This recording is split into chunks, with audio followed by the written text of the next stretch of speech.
सानविन group के संदीप बजोरिया अब हमारे साथ हैं। संदीप जी नमस्कार। और जिस तरह से खाने के तेलों के प्राइसेस में एक बढ़त देखने को मिली है, of course globally even as हम लगातार ये रिआइटरेट कर रहे हैं कि सोयाबीन गलट में है, उसके बावजूद भी जिस तरह की तेजी पाम में है, उसका असर हमने यहाँ भी आता हुआ देखा है। Manisha ji, there is something wrong with the camera I believe. Can you hear my voice? हाँ जी, हम सुन सकते हैं आपको। हाँ, ये कैमरा शायद कुछ स्टैटिक हो गया है। देखिए, कीमतों में तो पाम के चेंज हुआ है इन दिनों में। आप देख रहे हैं कि ऊपर में जो जितनी ऊपर चली गई थी कीमतें, वहां से नीचे आई है। और वही हमने देखा सोयाबीन में भी कीमतें नीचे आई है, सनफ्लावर में भी कीमतें नीचे आई है। एंड बेसिकली बात ये है कि डिमांड बहुत स्लो है इंडिया में। कोई भी चीज़ का तेल में खास डिमांड नहीं है। हमारा लोकल क्रॉप भी रेपसीड मस्टर्ड सीड का सामने आने वाला है।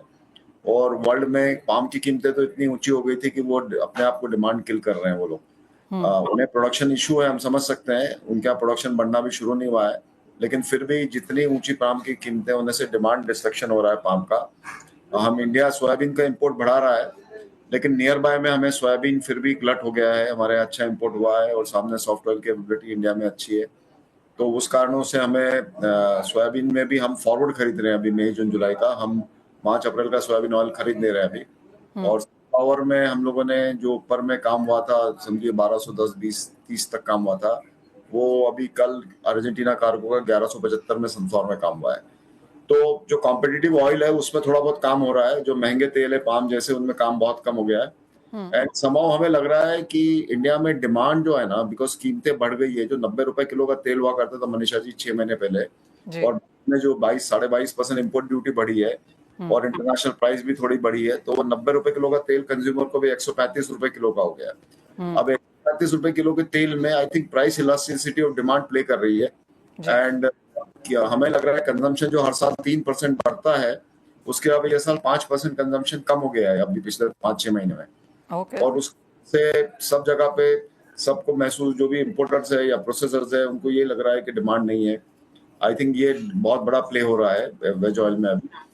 प्राइम मिनिस्टर साहब ने भी कहा है कि भाई वो कंजम्पशन थोड़ा वेज खाना चाहिए। जी। वो मेनली देखिए, वो गुजरात को देख के, गुजरात में तो नेशनल एवरेज से 1.5 दुगना कंजम्पशन होता है। हमारा जैसे एडिबल ऑयल का कंजम्पशन 18.5 किलो पर पर्सन पर ईयर है, गुजरात का लोन कंजम्पशन 35 किलो है। संदीप जी, अगर हम ये जो प्राइस डिस्पैरिटी है कई सारे खाने के तेलों के बीच में, तो एज ऑफ नाउ कौन सा खाने का तेल ज्यादा यहाँ पर हिंदुस्तान में बिकता हुआ नजर आ रहा है? अभी तो राइट नाउ इम्पोर्टेड का जहां तक सवाल है, वो सोयाबीन ऑयल बिक रहा है। हमें देख रहे महीने का हम जो तेल इंपोर्ट कर रहे हैं, उसमें से हम सोयाबीन ऑयल करीबन 3.5 से 4 लाख टन इंपोर्ट कर रहे हैं। सनफ्लावर हम 2 लाख कर रहे हैं, तो सॉफ्ट ऑयल मिला के 6 लाख हो जा रहा है। और पाम 3-3.5 से 4.25 लाख टन हो रहा है। ऑल्सो संदीप जी, फरवरी के नंबर्स काफी वीक आए थे, लेकिन मार्च अप्रैल में आगे जाते हुए आपको लगता है कि इंपोर्ट के नंबर्स यहाँ पे और ऊपर जाएंगे?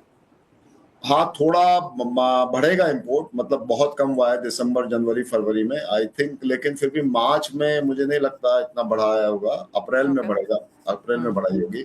मार्च में फिर भी 10 लाख टन के नीचे ही रहेगा ओवरऑल इंपोर्ट सब तेलों का मिला के। और सामने सरसों की फसल हमारे हैं, 115 लाख टन की करीबन सरसों की फसल है। लास्ट ईयर भी करीबन इतनी थी। लास्ट ईयर से एरिया कम हुआ है, लेकिन थोड़ा यील्ड बेटर है, तो उस तरह से लग रहा है हमें उतनी फसल आएगी। अब देखना होगा कि नाफेड कब प्रोक्योरमेंट शुरू करता है। वो एक प्रोक्योरमेंट एजेंसी है नाफेड, और सरसों नहीं तो सपोर्ट प्राइस के नीचे बिकेगी। जैसे हमने देखा है कि 5,950 की सपोर्ट प्राइस है, और वो नाफेड का इंटरवेंशन इंपॉर्टेंट है। यदि जल्दी इंटरवेंशन हो गया तो अच्छी बात है, थोड़ा भी लेट हुआ तो उस कारण से फिर वो सरसों 5600, 5650, 5700 बिक सकती है। तो इस तरह की सिचुएशन हमारे यहाँ है। संदीप जी बहुत शुक्रिया साथ जुड़ने के लिए। तो क्लियरली यहाँ पर एक डिस्पैरिटी हमने प्राइसेस में तो आते हुए देखी है, लेकिन जो इंपॉर्टेंट पॉइंट हम संदीप जी ने हमें यहाँ बताया वो ये कि यूजुअली भारत में कंजम्पशन खाने के तेलों की 3% बढ़ती है, लेकिन अगर पिछले 5-6 महीने देखे जाएं तो कंजम्पशन में 5% का गिरावट यहाँ पर देखने को मिला है। तो क्लियरली यहाँ पर ट्रेंड्स काफी स्ट्रांगली चेंज होते हुए। रवि, आप कैसे देखते हैं overall agriculture as a space को, स्पेशली खाने के तेलों में, दालों में, जहां पर एमएसपी के नीचे प्राइसेस हैं? जर्स आई थिंक एक अच्छी न्यूज है कि फरवरी में इंपोर्ट यहाँ पे एडिबल ऑयल की कम हुई। उसका एक रीजन वो भी है क्योंकि सोयाबीन एंड अदर जो कमोडिटीज है उसके प्राइसेस मीन्स के सीड के प्राइसेस काफी लोअर है, तो प्रायोरिटी अच्छी बैठ रही, तो इस हिसाब से इतनी बड़ी ड्यूटी 22% का हाइक होने के बाद इतनी बड़ी ड्यूटी दे के इम्पोर्ट करने से ज्यादा बेटर है कि वो लोग यहाँ पे क्रशिंग करें, तो क्रशिंग एक्टिविटीज बढ़ेगी तो इसका फायदा ऑयल सीड को भी मिलेगा, फार्मर को भी मिलेगा। तो मेरे हिसाब से लोअर इंपोर्ट होना अच्छी चीज है, क्योंकि लोअर इंपोर्ट हुआ तो इंडिया में फरवरी में जो स्टॉक है इंडिया का एडिबल ऑयल का, वो 13 to 14% की उसमें गिरावट आ गई। और ये एक सबसे बेटर चीज है कि अगर लास्ट जो हमने अक्टूबर में ड्यूटी लगने से पहले ही एक बड़ा इंपोर्ट किया था, तो वो स्टॉक धीरे धीरे खत्म हो रहा है और यहाँ पे डोमेस्टिक जो ऑयल सीड्स है उसके ऊपर मार्केट का फोकस बढ़ रहा है। मेरे हिसाब से एक सोयाबीन के लिए अच्छी न्यूज है, एमएसपी के नीचे प्राइसेस चल रहे थे और जिस हिसाब से आगे बजोरिया जी ने बात की इसकी डिमांड काफी अच्छी बनी हुई है, तो मुझे लग रहा है कि सोयाबीन में जो 4000 के नीचे प्राइसेस चल गए थे वो शायद यहाँ पे सपोर्ट करते हुए दिखे और 4300 4400 तक के प्राइस की उम्मीद मेरे हिसाब से सोयाबीन में करनी चाहिए। सेकंड, दालों में भी एमएसपी के प्राइसेस नीचे ही रहेगी, सप्लाई काफी इनफ है और हायर प्राइस के हिसाब से सोइंग भी अच्छी हुई थी, तो मुझे वहाँ पे ज्यादा रिकवरी की उम्मीद नहीं दिख रहे। अदरवाइज ऑल ओवर मुझे लग रहा है कि जैसे हमने दिसंबर जनवरी में भी बात की थी, ये साल दोनों के लिए, फार्मर के लिए भी, इंडस्ट्री के लिए भी और कंज्यूमर के लिए भी अच्छा रहेगा, क्योंकि प्राइस स्टेबल है एंड इससे आपसे फार्मर को भी अच्छा रियलाइजेशन मिल रहा है और कस्टमर को भी ज्यादा प्राइस नहीं देना पड़ रहा है। ऑलराइट, तो फिर ये एग्रीकल्चर की बात है यहाँ पर, जहाँ पर थोड़े से पॉजिटिव ट्रेंड्स यहाँ पर बनते हुए नजर आ रहे हैं।